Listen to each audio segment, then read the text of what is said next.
So if you got a spree exhaust and you want to cut it open to clean it out, because the barbecuing doesn't work anymore, it's just too plugged up or rusted, and you want to cut it open, here's what the insides look like.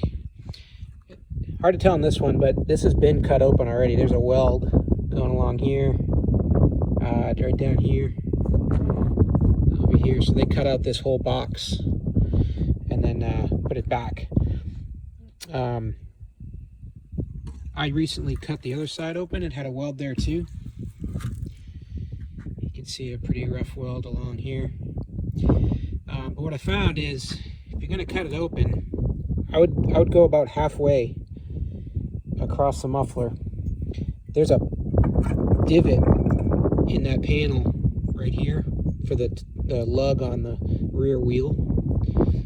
And I think if you just go about halfway, you'll be better off, because these separators here that goes through the center are welded here and here. So when I was taking off this panel, it was really tough to pull those off, because I couldn't really get a grinder in there to cut them.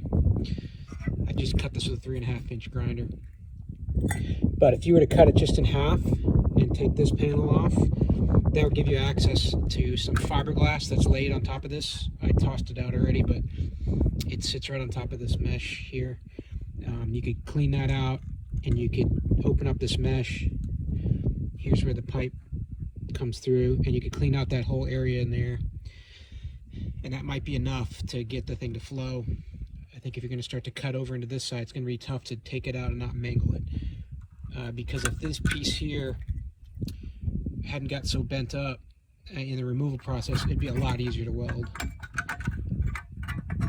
because you'd be able to just do 4 quick welds there and put it back. So something to think about. That's what the inside looks like. Main pipe comes through, it just dumps out into this chamber, and there's a pipe here. Air flows in there, seems to hit a wall in the back, comes back through, then hits here and goes straight out the back. So when you're trying to clean it and you stick a screwdriver in through the back here and you hit a metal wall, you're hitting it right here. You can't really get that far in. So that's what the inside of your spree exhaust looks like. Hope that helps. Have a great day.